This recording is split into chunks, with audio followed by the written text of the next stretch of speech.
आपके साथ हूं मैं आयुषी शेखावत। 4 के बार में सबसे पहले आज बात होगी कंजावला कांड समेत पूरी दिल्ली में दरिंदगी की खबर। पूरी खबर अपडेट के साथ बताऊंगी।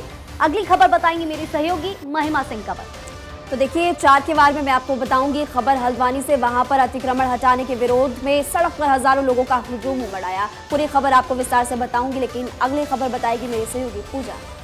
जी हाँ, 4 के वार में मैं आपको बताऊंगी यूपी के मुख्यमंत्री योगी आदित्यनाथ की नई मुहिम के बारे में। वो मुंबई पहुंचने वाले हैं, कहां वो देसी निवेशकों को साधने का प्रयास करते नजर आएंगे, ये आगे पूरी जानकारी मैं आपको दूंगी, लेकिन अगली खबर आपको बताएंगी मेरे सहयोगी अमृता गर्ग। नमस्कार, 4 के वार में मैं हूं आपके साथ अमृता गर्ग और आपको बताऊंगी जैन समाज के इनकलाब की पूरी खबर आपको विस्तार से बताएंगे, लेकिन फिलहाल रुख पहली खबर का करते हैं जो आपको बताएंगी मेरी सहयोगी आयुष। जी बिल्कुल, दिल्ली से ये बड़ी जानकारी बता दें।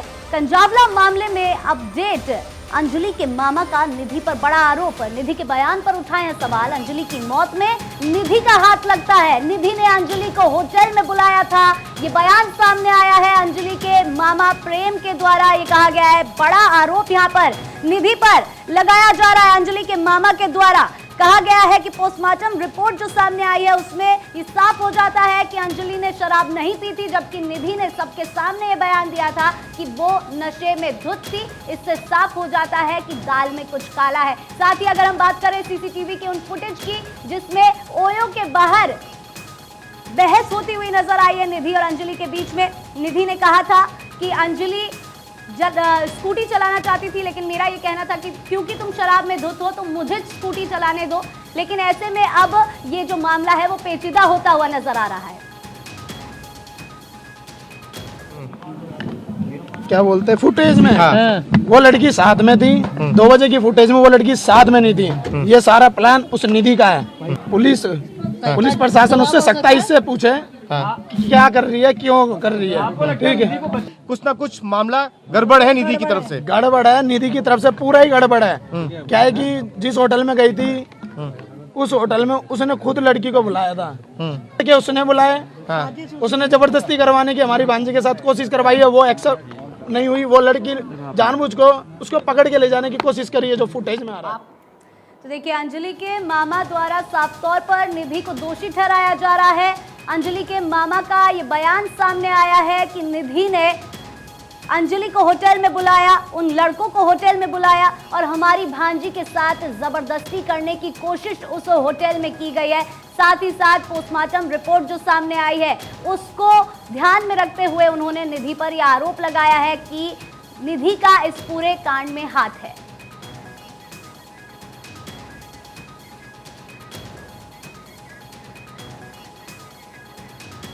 देखिए आपको बता दें इस पूरे मामले को लेकर लगातार हम आप तक अपडेट पहुंचा रहे हैं और सुल्तानपुरी थाने की अगर बात की जाए तो एफएसएल की टीम वहां पर पहुंची और पूरे सीन को रिक्रिएट किया जा रहा है। आप पर रिपोर्ट देखिए।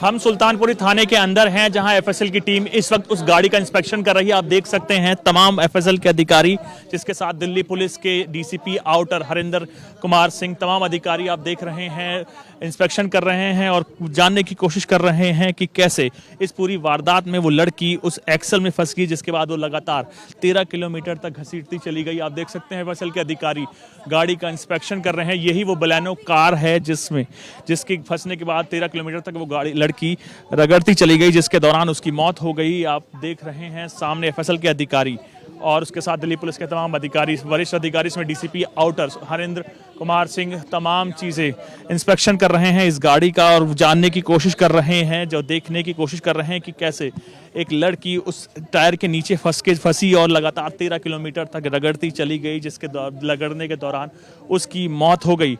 तमाम अधिकारी इस वक्त इंस्पेक्शन कर रहे हैं, उसमें एफएसएल के अधिकारी भी हैं और बाकी आप देख सकते हैं कांस्टेबल उस टायर को घुमा के देख रहा है कि कैसे, और बताया जा रहा है पोस्टमार्टम रिपोर्ट में इसी में वहाँ ब्लड के क्लॉट्स मिले थे, जिसके बाद अब उस गाड़ी को इंस्पेक्शन करने एफएसएल की टीम आई है, जो लगातार परिजन इस पे आरोप लगा रहे थे कि पुलिस की इंक्वायरी पर संदेह उठा रहे थे, जिसके बाद अब दिल्ली पुलिस इस पूरे मामले में एक्टिव हो चुकी है और एक के बाद एक पूरी तरह से हर एक तमाम प्रक्रिया पूरा करने की कोशिश कर रही है, जिसमें एफएसएल के अधिकारी भी हैं मौके पर जो इंस्पेक्शन कर रहे हैं और उसके साथ दिल्ली पुलिस के डीसीपी आउटर हरिंद्र कुमार सिंह भी हैं जो इस इंस्पेक्शन में पूरे दौरान देख रहे हैं। खुद कुछ देर पहले ही वो टायर के नीचे की तरफ गए थे और उस एक्सल को देखा था जहां तमाम क्लॉटिंग थी और जहां वो लड़की अंजलि फंसी थी। जिसके बाद दिल्ली पुलिस अब इस मामले में लगातार अलर्ट हो रही है और हर वो कोशिश कर रही है जिससे अंजलि को न्याय दिलाया जा सके। कैमरामैन विकास के साथ मैं आनंद कुमार सिंह, भारत 24 दिल्ली। तो एक ग्राउंड रिपोर्ट आप देख रहे थे और पूरा जो सीन है अब रिक्रिएट किया जा रहा है। पुलिस इस पूरे मामले की जांच करी, लेकिन देखिए जो केस है सुलझने के बजाय लगातार उलझता ही जा रहा है। एक के बाद एक नए खुलासे पूजा यहाँ पर होते जा रहे हैं। सवाल यहाँ पर एक खड़ा होता है कि अब किस तरह से इस पूरे मामले की जांच होगी, क्योंकि कहा कुछ और जा रहा है। आपने पहले देखा होगा कि अंजलि के दोस्त की तरफ से बयान कुछ और दिया गया था। अब जो बात निकलकर सामने आई है वो कुछ और ही बयान कर रही है। देखिए बिल्कुल, अब जो बात निकलकर सामने आ रही है वो कुछ और ही बयां करती हुई नजर आ रही है। फिलहाल ये सुल्तानपुरी की तस्वीरें हम आपको दिखा रहे हैं पुलिस थाने की, जहां पर ये कार मौजूद है जिस कार ने उस लड़की को रौंद डाला। 13 किलोमीटर तक यही गाड़ी के जरिए उसे वो घसीटते रहे और उसके बाद उसकी दर्दनाक मौत की वजह यही कार बनी और उनकी दरिंदगी। फिलहाल एफएसएल की टीम मौके पर मौजूद है और देखिए तमाम जो सबूत हैं वो जुटाए जा रहे हैं। आप देखिए टीम इस वक्त आप टायर पर उसके जो भी बॉडी पार्ट्स या फिर कुछ भी अगर एलिमेंट है ऐसा तो उसकी लगातार जांच पड़ताल की जा रही है। सीन रिक्रिएशन भी किया जा रहा है। ये तस्वीरें लगातार आपको दिखा रहे हैं। साक्षी मिश्रा सुल्तानपुरी थाने से इस वक्त हमारी सहयोगी मौजूद हैं। साक्षी मिश्रा, सुबह से ही आप लगातार सुल्तानपुरी थाने पर हैं। अब तक किस तरीके से ये जांच आगे बढ़ती जा रही है? पुलिस के हाथ कुछ और तथ्य लगे कि नहीं? क्योंकि जितनी ज्यादा ये जांच आगे बढ़ रही है उतनी ही मौत की गुत्थी सुलझने की बजाय उलझती जा रही है। बिल्कुल पूजा, आप सही कह रही हैं। हम सुबह से बरकरार है सुल्तानपुरी थाना पे और इस वक्त की बड़ी खबर यही है कि पहले हमने बताया कि एफएसएल की टीम यहाँ पर आई थी और उसके बाद ये अटकलें लगाई जा रही थी कि सीन को रिक्रिएट किया जाएगा और वही इस वक्त हो रहा है। डीसीपी आउटर इस वक्त हरिंदर कुमार सिंह आए हैं और उनके आने के बाद यहाँ पर सीन जो है वो रिक्रिएट हो रहा है। मैं अपने कैमरा पर्सन को रिक्वेस्ट करूँगी कि वो एक बार अंदर जाके जूम इन करके दिखाएं कि किस तरीके से वो जो गाड़ी थी बलिनो ब्लू कलर की जिसमें अंजलि को घसीटा था जिस गाड़ी ने, उस गाड़ी के आसपास फॉरेंसिक टीम के मेंबर्स आपको दिखेंगे। लाइव तस्वीरें लगातार भारत 24 आपको इस वक्त दिखा रहा है और आप देख सकते हैं कि किस तरीके से गाड़ी के जो चारों पहिए हैं उनको निकालकर साइड में रख दिया गया है और उसके एक्सल की जांच इस वक्त की जा रही है। ये वही गाड़ी है जिस एफएसएल रिपोर्ट ने जिसका जिक्र किया था, जिसके आगे के लेफ्ट टायर में सबसे ज्यादा खून के निशान मिले थे अंजलि के और अंजलि उसी टायर में फंसकर उसकी जान चली गई थी। उसी टायर में ये वही गाड़ी है जिसमें उन दरिंदों ने अंजलि को 13 किलोमीटर तक, लगभग 12 से 13 किलोमीटर तक बेरहमी से खदेड़ते हुए लेके चले गए थे। और ये उसी गाड़ी की तस्वीरें मीडिया को अलाउ किया गया है अंदर दिखाने के लिए। और फॉरेंसिक टीम के लोगों को आप देख रहे हैं इस वक्त सफेद रंग के कपड़ों में, लगातार ब्लू कलर के उन्होंने ग्लव्स पहने हुए हैं और वो लगातार जांच कर रहे हैं। तस्वीरें हम लगातार देख पा रहे हैं बताया गया था कि आगे के पहिए पे लौटूंगी, लेकिन आनंद भी लगातार हमारे साथ बने हुए हैं और बहुत शुरुआत से आनंद इस पूरे केस को फॉलो कर रहे हैं। आनंद, इस मामले में लगातार आए दिन कुछ ना कुछ नया सामने आ रहा है। पहले लड़कों के नशे में होने की बात, उसके बाद अंजलि के नशे में होने की बात निधि कहती है। निधि के बयान को लेकर अलग ही बवाल मचता है और अब पोस्टमार्टम के बाद कुछ और ही तस्वीर सामने आई है। इस पूरे मामले में गुत्थी लगातार हम देख रहे हैं कि कैसे उलझ रही है। आज यहां पर एफएसएल की टीम पहुंची है। क्या कुछ बदलाव आने की उम्मीद है आज शाम तक? इस केस में क्या डेवलपमेंट हो सकती है? जी, अगर बात कर रहा हूं आपको बताऊं डेवलपमेंट की, तो लगातार सुबह से एक के बाद एक इस मामले में डेवलपमेंट आते ही जा रहे हैं। कुछ देर पहले ही हमने बात करी थी अंजलि के भाई उसने बड़ा आरोप लगाया है निधि के ऊपर। निधि इज आई विटनेस है इस मामले में, जिसे पुलिस लगातार मेन आई विटनेस के रूप में ले रही है। लेकिन अंजलि के भाई ने उसे बड़ा आरोप लगाया है, पूरी साजिश के तहत मारने का आरोप लगाया है और उन्होंने बोला है कि मैं इस मामले में पुलिस को लेटर भी लिखूंगा कि निधि के ऊपर 302 के तहत मामला दर्ज किया जाए। तो आप समझिए एक के बाद एक दिन ये डेली नए अपडेट्स आते जा रहे हैं, जिसके बाद पुलिस भी अपने हाथ को मजबूत करने को लेकर लगातार कोशिश कर रही है। और इस वक्त जैसे कि हमारी संवाददाता साक्षी ने बताया कि सुल्तानपुरी थाने के अंदर एफएसएल की टीम है, डीसीपी आउटर हरिंदर कुमार सिंह है, एसीपी सुल्तानपुरी हैं, तमाम पुलिस का बड़ा अमले के साथ साथ एफएसएल की वो टीम है जिसने गाड़ी का इंस्पेक्शन कर रही है। उसके टायर निकाल दिए गए हैं, एक्सेल को देखा जा रहा है, ब्लड क्लॉट के सैंपल लिए जाएंगे और उसके साथ साथ हर वो कोशिश देखी जाएगी गुंजाइश की कैसे वो बॉडी उसमें फंसी और 13 किलोमीटर तक वो गाड़ी लगातार बिल्कुल आनंद अलग अलग से इस पूरे मसले की जांच की जा रही है। आप बने रहिए हमारे साथ, साक्षी आप भी बने रहिएगा। आगे बढ़ते हैं। 31 दिसंबर और 1 जनवरी की दरमियानी रात नए साल के जश्न के बीच पहले दिल्ली के कंजावला में मर्डर मिस्ट्री, फिर दिल्ली के ही पंडावनगर में लड़की से बदसलूकी और आदर्श नगर में लड़की पर चाकू से वार। आखिर क्या बन गई है दिल्ली? दिल्ली और आसपास के इलाकों में बेटियां सुरक्षित नहीं रह गई है, तो क्या दिल्ली दरिंदों का शहर बनकर रह गई है? देखिए रिपोर्ट।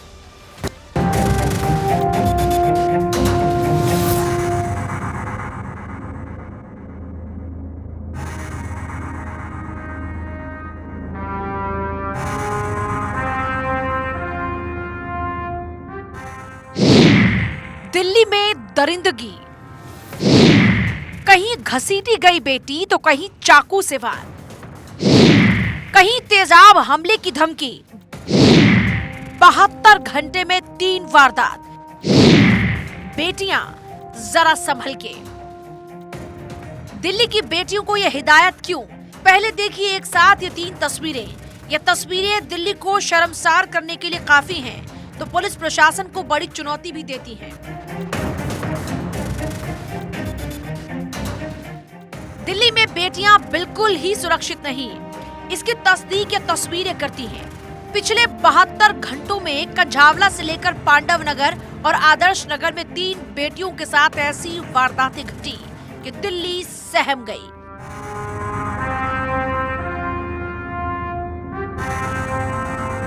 कंझावला में बेटी को घसीटा गया तो पांडव नगर में एसिड अटैक की धमकी दी गई और आदर्श नगर में लड़की पर ताबड़तोड़ चाकू से हमला हुआ।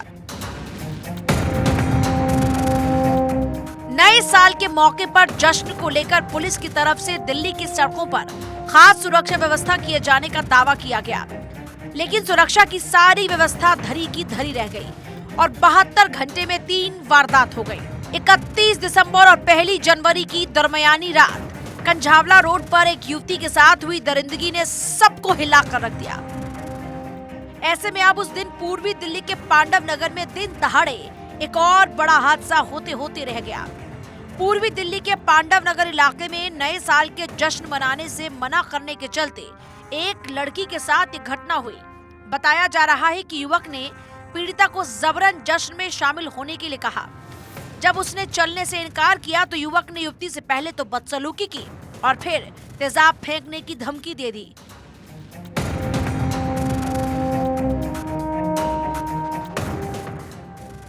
न सिर्फ कंझावला पांडव नगर बल्कि आदर्श नगर में भी हैवानियत की कुछ ऐसी ही तस्वीर सामने आई है। तस्वीर आदर्श नगर इलाके की है, जहां अकेले पाकर लड़की पर चाकू से हमला किया गया। हमले में लड़की गंभीर रूप से घायल है, उसे अस्पताल में भर्ती कराया गया है। वारदात का सीसीटीवी फुटेज भी सामने आया है, जिसमें दिख रहा है कि आरोपी शख्स लड़की पर कैसे ताबड़तोड़ हमले कर रहा है। बताया जा रहा है कि आरोपी शख्स लड़की को पहले से जानता था और दोस्ती तोड़ने को लेकर वो नाराज था। दिल्ली में वही हो रहा है जिसकी इजाजत किसी न किसी तरह से समाज दे रहा है और सरकार उस पर कोई नियंत्रण नहीं कर पा रही। पुलिस की शासन प्रशासन व्यवस्था कमजोर दिखाई दे रही है, इसलिए ये सब कुछ हो रहा है दिल्ली में हैवानियत शायद इस कदर बढ़ गई है कि पुलिस प्रशासन वारदात को अंजाम देने वालों के सामने खुद को मजबूर महसूस करने लगी है। पुलिस की मुस्तैदी धरी की धरी रह जाती है और अपराधी अंजाम देकर निकल जाते हैं। ऐसे में बड़ा सवाल, बेटियां जिए तो जिए कैसे? हम तो दिल्ली की बेटियों से यही कहेंगे, बेटियां जरा संभल के। Bureau report, Bharat 24।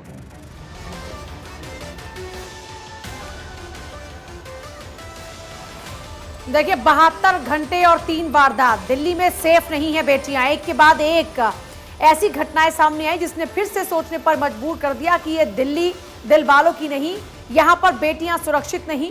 इसीलिए हम कह रहे हैं कि बेटियां जरा संभल के, क्योंकि देखिए 3 तस्वीरें सामने आई, चाहे बात आदर्श नगर की हो, चाहे पांडव नगर की हो और चाहे कंझावला कांड हो। एक जगह पर तेजाब फेंकने की धमकी दी जाती है, एक जगह पर बेटी को चाकू मार दिया जाता है और तीसरी तस्वीर सबसे दर्दनाक, जहां पर अंजलि की मौत हो जाती है। उसको 13 किलोमीटर तक घसीटा जाता है और इसकी खबर पुलिस को कानों कान नहीं लगती। वो पुलिस जो बार बार ये दावा करती है कि हम सजग हैं, वो पुलिस उस दिन कहीं दूर दूर तक नजर नहीं आती। दिल्ली की 3 बेटियां, उनकी जिंदगी पर खतरा मंडराता है। एक की जिंदगी चली जाती है, एक के ऊपर हमला होता है और एक को हमले की धमकी दी जाती है। पांडव नगर से हमारे साथ हमारे सहयोगी इस वक्त जुड़ रहे हैं, उनकी तरफ रुख करेंगे। बड़ा सवाल यह है कि हमने देखा कि चाहे बात 31 की रात की बात हो या फिर 1 तारीख की, देख रहे हैं कि बेटियां सुरक्षित हैं ही नहीं। गणेश, देखिए जिस तरीके से कहा जाता ना, दिल्ली में दिल्ली पुलिस जो सबसे ज्यादा सिक्योरिटी के मामले में सबसे ज्यादा मुस्तैद है, हर एक मामले से हाई। और जिस तरीके से ये देखने को मिला पांडव नगर में, जिस तरीके से जो घटनाक्रम देखने को मिले, वो पूरी तरीके से सवाल निशान होता है। यहाँ पर युवती को मना किया उसने जश्न जाने को लेकर, उसके ऊपर युवती का आरोप है कि उसके ऊपर युवक ने कहा कि तेजाब से हमला कर जाएगा। वह इस पूरे घटनाक्रम के दौरान एक व्यक्ति उस पीसीआर फोन करता, वहाँ पर पूरे मामले को लेकर के आते हैं पुलिस। फिलहाल इस एक बड़ी जानकारी जो मिल रही है इस पूरे मामले को लेकर, पुलिस ने जो आरोपी युवक है उसे अपने गिरफ्त में ले लिया। इस पूरे मामले को लेकर पुलिस के द्वारा उस आरोपी युवक से पूछताछ की जा रही है। फिलहाल हम इस घटना स्थल पर पहुंचे, लगातार हमने पुलिस से इस पूरे मामले को लेकर बात की है और उन्होंने खुद जानकारी दी है कि इस पूरे मामले को लेकर जो आरोपी युवक है उसे अपनी गिरफ्त में ले लिया गया है। ठीक है, और पुलिस इस पूरे मामले की जांच करे। इस बड़ी खबर पर आप नजर बनाकर रखिएगा। जानकारी देने के लिए बहुत बहुत शुक्रिया। अगली खबर उत्तराखंड से। उत्तराखंड में हल्द्वानी के गफूर बस्ती में अतिक्रमण हटाने का मुद्दा अब और भी गहराता जा रहा है। दिल्ली के शाहीन बाग की तर्ज पर यहाँ पर महिलाओं और बच्चों को आगे कर दिया गया। अतिक्रमण का जमकर विरोध भी किया जा रहा है और सड़कों पर उतरकर लोग सरकार से उन्हें बेघर ना करने की मांग भी कर रहे हैं। इस पर राजनीति भी अब शुरू हो चुकी है। आप इस रिपोर्ट को देखिए।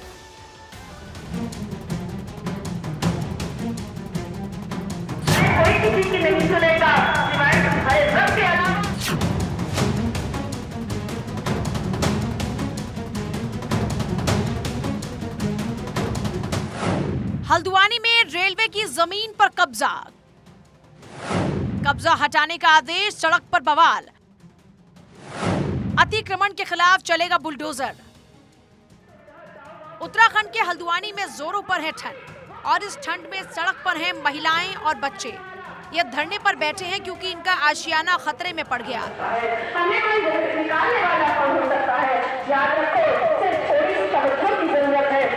इनके सामने सवाल अब ये है कि पहले जान बचाएं या फिर अपना सालों पुराना आशियाना। आपको मालूम है ये तो वो रब है, ये वो खुदा है जो हजरत मूसा अलैहिस्सलाम को समंदर में रास्ता दे देता है। दरअसल उत्तराखंड हाईकोर्ट ने रेलवे की 78 एकड़ जमीन पर अतिक्रमण हटाने का आदेश दिया है। आदेश के बाद से ही वहां रह रहे लोगों की नींद और चैन खो गया। अब महिलाओं और बच्चों के साथ धरने पर बैठ गए हैं। गुजारिश है हमारी भारत सरकार से, कहते हैं कि हमें रोटी और कपड़ा मकान चाहिए। हम ज्यादा कुछ नहीं कहते साहब, हमें मकान दे दे, हमें कहीं हमारे छत दे दे छुपाने के लिए, हमें यही बहुत है सर। 10 तारीख का टाइम दिया है और परेशानी इतनी है, ठंड का आलम है, बच्चों का गरीब गुरबत औरत है, बच्चे हैं, बुजुर्ग हैं, अब ये कहाँ जाएंगे बताओ। हम ऐसे बस्ती ऐसे खाली ऐसे कर देंगे, पहले इन्होंने बनने को दिया हमें, जब अगर बनने जाओ यहाँ बसे तो बनने को दिया, ये पिलाते ये है। ये एक जमाने से लाली ये स्कूल बने हुए हैं जो जिसमें हमारे बच्चे पढ़ते हैं, ये काफी साल से हैं। ये हटा रहे हैं, ये बच्चे एक जगह नारा देते हैं बेटी बचाओ बेटी पढ़ाओ, जब ये उजाड़ दिए जाएंगे। उधर प्रशासन का कहना है कि जमीन रेलवे की है और 1975 में इस बार अवैध कब्जा कर गफूर बस्ती को बसाया गया। इस जमीन पर करीब 4500 परिवारों ने अतिक्रमण कर रखा है, जिसे छोड़ने को वो तैयार नहीं। और अब जब गफूर बस्ती से अतिक्रमण हटाया जा रहा है तो ये लोग बेघर होने की दुहाई दे रहे हैं। सोशल मीडिया पर भी ये मामला जोर शोर से चलाया जा रहा है, जिसकी वजह से तनाव लगातार बढ़ रहा है। हालांकि हाईकोर्ट के आदेश पर जिला प्रशासन ने पिछले दिनों कुछ जगहों से अतिक्रमण हटाया था, लेकिन भारी विरोध को देखते हुए फिलहाल अभियान को रोक दिया गया। हल्द्वानी में 50 साल से ज्यादा समय से रह रहे लोगों पर अब बुलडोजर चलने का खतरा मंडरा रहा है। साफ तौर पर है कि जिस तरह से हाईकोर्ट के आदेश के बाद ये कहा गया है कि ये पूरी तरह से इंक्रोचमेंट खत्म होना चाहिए। यहाँ के जो निवासी हैं अब पूरी तरह से अपने आप को प्रताड़ित महसूस कर रहे हैं। कुछ लोग ये भी कह रहे हैं कि उनको पहले भी सूचना दी जा सकती थी। 50 साल से रह रहे हैं तो अब ऐसी नौबत क्या आ गई, लेकिन अब सरकार से उम्मीद वो कर रहे हैं कि उनको राहत मिलनी चाहिए, उनको आशियाने देने चाहिए। इस मामले पर अब राजनीति शुरू हो गई है। AIMIM चीफ असदुद्दीन ओवैसी ने इंसानियत का हवाला देते इन परेशान लोगों की मदद करने की अपील की। समाजवादी पार्टी के नेता भी बचाव में उतर आए हैं। 70,000 से ज्यादा लोग बर्बाद हो जाएंगे अगर उनको निकाला जाएगा तो। हम देश के प्रधानमंत्री से अपील कर रहे कि इंसानियत की बुनियाद पर भारत के प्रधानमंत्री, भारत के वजीर आजम को इन लोगों की मदद करनी चाहिए, इनको वहाँ से नहीं निकालना चाहिए। देखिए, ये हल्द्वानी में है और 85 साल से लोग वहाँ पे बसे हुए हैं। विकास के काम होते हैं, सौंदर्यीकरण होता है, वो इंसानों की कॉस्ट के ऊपर नहीं होना चाहिए, क्योंकि ये सब कुछ जो भी वो करते हैं वो इंसानों के लिए करते हैं। लेकिन ये इस तरह से उजाड़ देना, कोई ना कोई अल्टरनेटिव उसका निकाला जा सकता है। प्रदर्शनकारियों की मांग है कि प्रशासन अतिक्रमण हटाने से पहले उनका पुनर्वास करे। फिलहाल प्रशासन ने 10 जनवरी तक के लिए अतिक्रमण हटाने की कार्रवाई रोक दी है। वहीं कब्जा हटाने के विरोध में हल्द्वानी के कांग्रेस विधायक समेत 10 लोगों ने सुप्रीम कोर्ट का रुख किया। वरिष्ठ वकील प्रशांत भूषण ने भी इस मामले को सीजीआई के सामने रखा, जिस पर 5 जनवरी को सुनवाई होनी है। अब सबकी नजर सुप्रीम कोर्ट के फैसले पर टिकी है। और यहाँ रुक करेंगे बड़ी खबर का, जहां यूपी सरकार को बड़ी राहत दी गई है। निकाय चुनाव पर सुप्रीम कोर्ट से राहत और हाईकोर्ट के फैसले पर रोक लगी है। तो यूपी सरकार को ये बड़ी राहत सुप्रीम कोर्ट की तरफ से और हाईकोर्ट के फैसले पर फिलहाल रोक लगी है।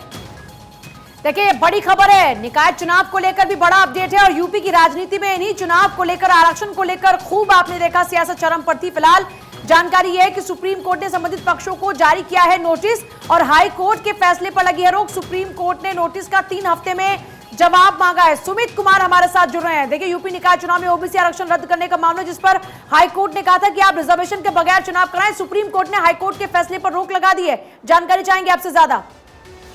जी बिल्कुल, देखिए यूपी में योगी सरकार को सुप्रीम कोर्ट से राहत मिली है और सुप्रीम कोर्ट ने हाई कोर्ट के एक हिस्से पर रोक लगा दी है, जिसमें हाई कोर्ट ने कहा था कि जनवरी में ही राज्य सरकार जो है बिना ओबीसी के ही आरक्षण कराए।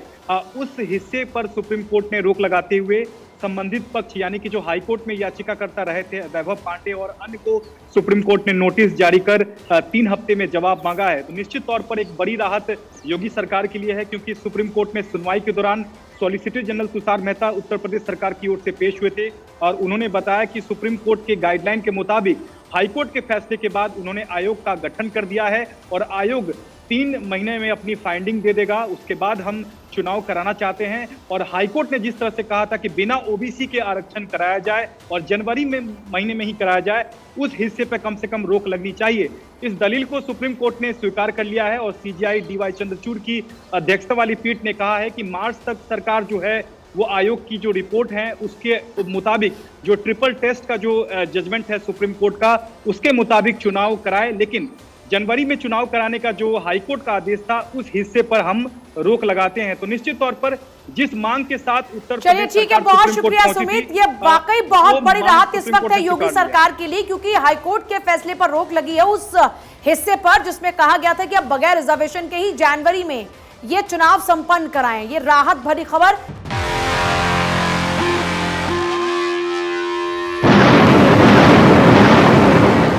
आपको बता दें कि उत्तराखंड में हल्द्वानी की गफूर बस्ती में अतिक्रमण हटाने का मुद्दा और भी ज्यादा गहराता जा रहा है। तस्वीरें आपने देखी थी किस तरह से विरोध प्रदर्शन यहाँ पर किया गया। आप दिल्ली के शाहीन बाग की तर्ज पर यहाँ पर महिलाएं आपको अपनी टीवी स्क्रीन पर नजर आ रही होंगी। महिलाओं के साथ साथ बच्चे भी विरोध प्रदर्शन में है। अतिक्रमण का जमकर विरोध यहाँ पर किया जा रहा है। सड़कों पर हजारों की तादाद में लोग यहाँ पर उतरे हुए हैं और मांग बार बार यही है कि अतिक्रमण को ना हटाया जाए।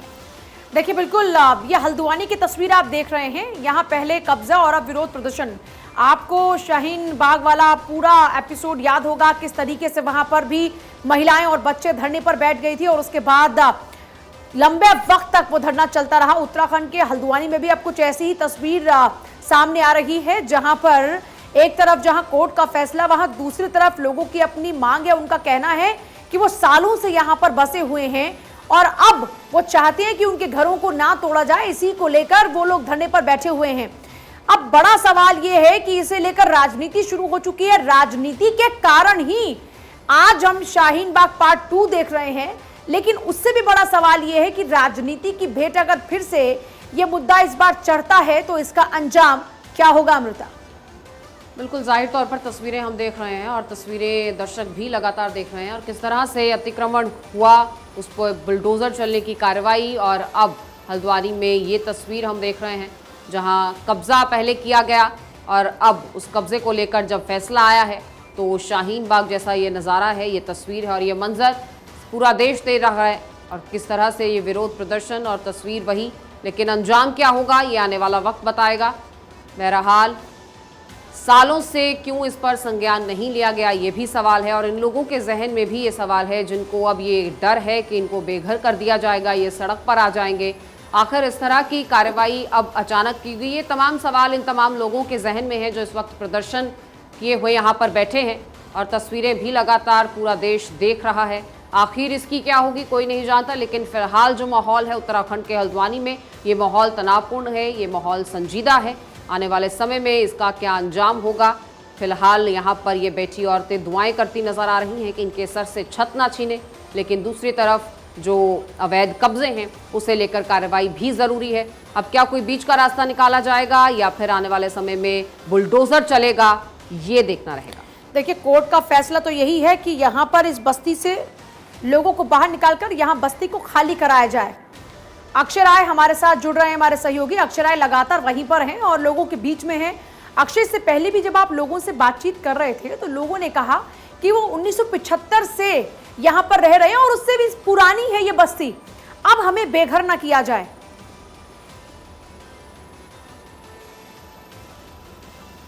बिल्कुल, यहाँ के लोगों का साफ तौर पर कहना है कि जिस तरह से रेलवे प्रशासन ने और हाईकोर्ट ने निर्णय दिया है वो दुर्भाग्यपूर्ण है और जिस तरह से वो सुप्रीम कोर्ट में तमाम लोग गए हैं उनको उम्मीद है कि सुप्रीम कोर्ट राहत देगा, लेकिन जिस तरह से ये मामला सामने आया है कि लगभग 50,000 से ज़्यादा लोग हैं, 4,500 से ज़्यादा परिवार हैं और उन परिवारों पर अब कहीं ना कहीं रोजी रोटी का संकट भी है, क्योंकि अगर घर गिरता है तो निश्चित रूप से उनके लिए बहुत नुकसान होने जा रहा है। ये हल्द्वानी स्टेशन है और इस स्टेशन से सटे ही जो इंफ्रास्ट्रक्चर जो डेवलप किए गए हैं लोगों का, मैं कैमरामैन विवेक से बोलूँगा कि वो दिखा सके कि जो आप पक्के मकान भी देख सकते हैं और झुग्गी झोपड़ी भी हैं।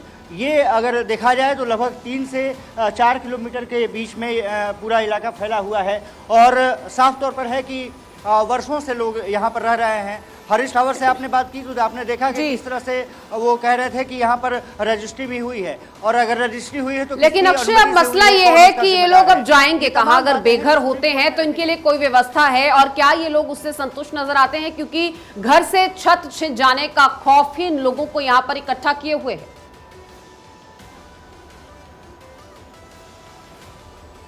देखिए, कुछ दिन पहले जोरदार प्रदर्शन भी हुआ था और लगातार वो लोग अपनी मांगों के साथ अड़े हुए हैं।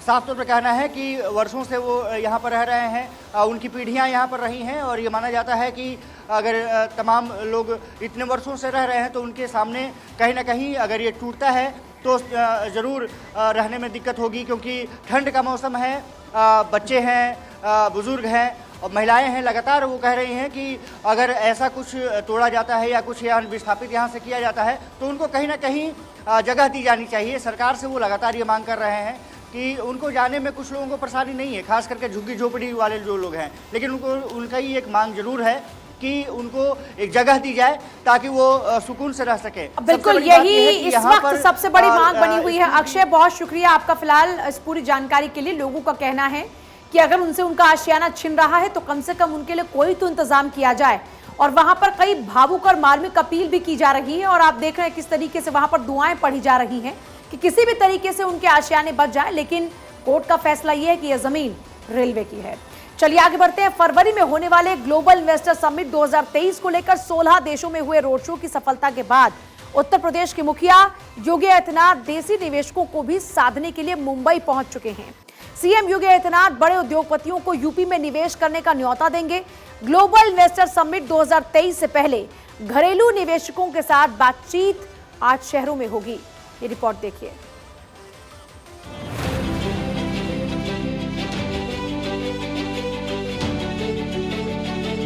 ग्लोबल इन्वेस्टर समिट 23 की तैयारी, देसी निवेशकों को साधने में जुटे योगी। देश के 7 बड़े शहरों में करेंगे रोड शो। सीएम योगी मुंबई से करेंगे शुरुआत।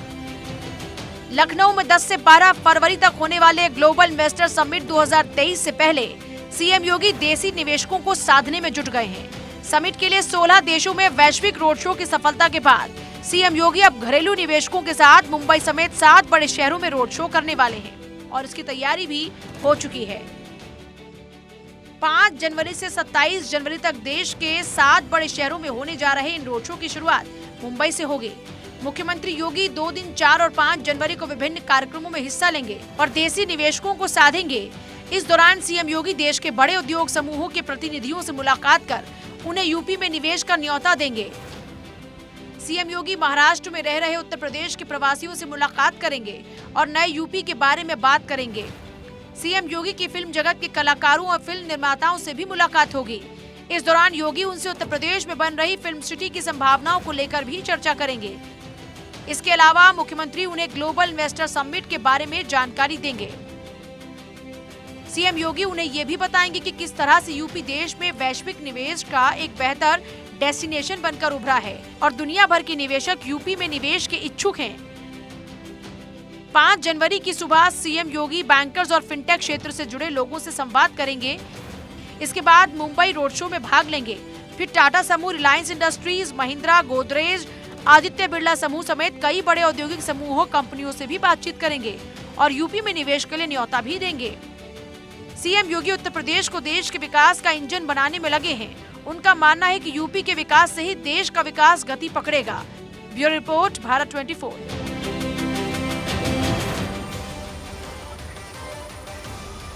तो यूपी को विकास का इंजन बनाने की ओर अग्रसर है यूपी सरकार। आने वाले समय में तस्वीर बदलेगी और उम्मीदें बढ़ेंगी, ये कहना है मुख्यमंत्री योगी आदित्यनाथ का। झारखंड में जैन समाज तीर्थस्थल श्री समेत शिखर जी को पर्यटन स्थल में बदलने का फैसला वापस लेने की मांग को लेकर लगातार प्रदर्शन कर रहा है और दिल्ली समेत देश के कई शहरों में ये विरोध प्रदर्शन लगातार देखने को मिल रहा है। दिल्ली, महाराष्ट्र, उत्तर प्रदेश, गुजरात, झारखंड, राजस्थान, जहां पर फैसला वापस लिए जाने की मांग अब तेज हो रही है। सरकार के इस फैसले के खिलाफ मुंबई में आज जैन समाज ने महारैली की और देश भर में जैन समाज ने इनकलाब शुरू कर दिया है। ये रिपोर्ट देखिए। झारखंड के गिरिडीह में पारसनाथ पहाड़ी पर मौजूद समेत शिखर जी को पर्यटक स्थल घोषित करने पर पूरे देश में संग्राम छिड़ गया है। इसके विरोध में पूरे देश में जैन समाज के लोग सड़क पर उतर आए हैं। दिल्ली से लेकर मुंबई और रायपुर से लेकर रांची तक जैन समुदाय झारखंड सरकार के फैसले के खिलाफ विरोध प्रदर्शन कर रहा है। जैन समाज समेत शिखर जी को पर्यटन स्थल घोषित करने के फैसले को वापस लेने की मांग कर रहा है। झारखंड के पारसनाथ पहाड़ी पर स्थित समेत शिखर जैन धर्मावलंबियों के लिए प्राचीन काल से ही आस्था का केंद्र रहा है। जैन धर्मावलंबियों की मान्यता है कि उनके 24 में से 20 तीर्थंकरों ने यहीं निर्माण प्राप्त किया था। आप इनकी आस्था को देख सकते हैं कि किस तरीके से नंगे पैर 29 किलोमीटर का सफ़र रात के 1:30 बजे से शुरू करके और अभी दिन के 12 बजे तक के 28-29 किलोमीटर का दुर्गम पहाड़ियों पर चढ़ाई करके और अपने तीर्थंकर का दर्शन करने के लिए उस समेत शिखर पर जाते हैं। समेत शिखर को लेकर के पूरे देश में आंदोलन चल रहा है कि इसे धार्मिक स्थल घोषित किया जाए। पर्यटक स्थल बनाए जाने के खिलाफ प्रणाम सागर जैन मुनि ने जल अन्न त्यागने की घोषणा की। इससे पहले जयपुर के सांगानेर में मुनि ने समेत शिखर को बचाने के लिए अनशन शुरू किया था और बाद में उन्होंने अपने प्राण त्याग दिए। मुंबई में भी समेत शिखर जी और गिरिराज पर्वत के धार्मिक अस्तित्व को बचाने के लिए जैन समाज के लोगों ने विरोध प्रदर्शन किया। जैन समाज के लोगों ने आजाद मैदान में प्रदर्शन किया। जो आज के तारीख में जैनों के अगेंस्ट में मतलब शिखर जी जो हमारा सबसे प्राणों से प्यारा है, उसको एज अ पर्यटन स्थल बना के रखने की जो केंद्र सरकार और राज्य सरकार ने जो उसके अगेंस्ट में गजेट लाया है, उसको निरस्त किया जाए विथ इमीडिएट इफेक्ट। कि जो पवित्र स्थान है उसकी पवित्रता हर किसी कीमत पे मेंटेन होनी जरूरी है। ये हमारा सबसे बड़ा मांग है कि जैन समाज एक शांतिप्रिय समाज करके माना जाता है और है, लेकिन शिखर जी हमारी जान है। अगर हमारे जान के ऊपर कुछ आ जाएगा तो हम उसे छोड़ेंगे नहीं। आज माना जा रहा है लगभग 1 लाख लोग जो है मुंबई की सड़कों पर उतरकर मेट्रो सिनेमा से आजाद मैदान जाएंगे और वहां पर शिखर जी और गिरिराज पर्वत 2 ऐसे धार्मिक स्थल है जो जैन समाज के लिए सबसे बढ़कर जो है माना जाता है कि उनके लिए और उस स्थल की बचाने के लिए पर्यटन स्थल सरकार ने जो घोषित किया है उसे रद्द करने के लिए इनका विरोध प्रदर्शन आज आक्रामक होता जा रहा है। छत्तीसगढ़ के राजसमंद में भी समेत शिखर तीर्थ को लेकर जैन समाज के लोगों ने विरोध प्रदर्शन किया। राजसमंद में भी मानव श्रृंखला बनाकर और दुकानें बंद कर विरोध प्रदर्शन किया गया। गुजरात के सूरत में भी जैन तीर्थ स्थल को पर्यटन स्थल घोषित किए जाने के विरोध में हजारों की संख्या में जैन समाज के लोग सड़क पर उतरे। बता दें कि 2018 में झारखंड सरकार ने केंद्र सरकार से पर्यटन स्थल घोषित करने की मांग की थी। वहीं अब बैकफुट पर आई झारखंड सरकार जैन समुदाय की भावना को ध्यान में रखने की बात कह रही है। Bureau report, Bharat 24। समेत शिखर और गिरिराज पर्वत के धार्मिक अस्तित्व को बचाने के लिए जैन समाज ने आज मुंबई में भी प्रदर्शन किया। इस दौरान जैन समाज के प्रमुख पिनाकिन शाह और जैन समाज के कई लोगों से बातचीत की हमारे सहयोगी संदीप शुक्ला ने। जैन समाज आज मुंबई की सड़कों पर उतरा है, विरोध प्रदर्शन कर रहा है। सरकार का विरोध प्रदर्शन समेत शिखर जो उनके आस्था का सबसे बड़ा प्रतीक है उसके समर्थन में और उसे धार्मिक स्थल ही रहने दिया जाए, पर्यटन स्थल ना घोषित किया जाए, ये उनकी मांग। मेरे साथ पिनाकिन शाह हैं जो जैन समाज के एक बड़ा नाम है, उनसे जानने की कोशिश करते हैं कि आखिर क्या है ये पूरा विवाद और किस तरह से ये प्रदर्शन आगे और बढ़ेगा। शाह साहब, कैसा ये विरोध प्रदर्शन है, आज क्या क्या मांगे हैं आप? हमारी मांग कुछ नहीं है, हमारी मांग सिर्फ है शिखर जी हमें सौंप दिया जाए। सरकार दूसरे के ऊपर, दूसरी सरकार दूसरे के ऊपर जो ठेला डाल रही है और मैटर को डिले कर रही है उसकी कोई जरूरत नहीं है। बस समेत शिखर जी हमारा शाश्वत तीर्थ है, वो हमें सौंप दो, सरकार से वही अपील है। हमारा समेत शिखर हमारा प्राणों से प्यारा है, हमारा शाश्वत तीर्थ है। मैं सरकार के इतने बोलते हूँ 20 तीर्थंकर की निर्वाण भूमि समेत शिखर है, उसको पवित्र स्थल बनाओ, पर्यटक स्थल नहीं बनाओ। क्या कहना चाहेंगे सरकार से? बस हमें यही कहना है कि वो घोषित करे, हमारा तीर्थ क्षेत्र है वो ही घोषित करे। हमारी जो आस्था है वो अटूट है, तो बस उसका मान रखे। जरूरत पड़ी तो दिल्ली तक जाएंगे और जिस तरीके से समेत शिखर हो या गिरिराज पर्वत हो, दोनों ही आस्था के प्रवृत्ति जैन समाज के इन दोनों ही मंदिरों की आस्था को लेकर जैन समाज आक्रामक है और सरकार से जरूरत पड़ी तो मुंबई ही नहीं दिल्ली तक ये प्रदर्शन जारी होगा और विरोध करते रहेंगे जब तक सरकार नहीं मानती। कैमरा पर्सन रमेश महिदा के साथ संदीप शुक्ला, भारत 24। तो समेत शिखर को लेकर आपने देखा कि देश भर में बवाल मचा हुआ है, फिर चाहे दिल्ली हो, मुंबई और जगह पर लगातार प्रदर्शन हो रहा है। संदीप शुक्ला इस खबर पर और ज्यादा जानकारी विस्तार से देंगे। मुंबई से हमारे साथ लाइव जुड़े हुए हैं। संदीप, क्या अभी भी वहां पर हजारों की तादाद में इसी तरह से लोग डटे हुए हैं?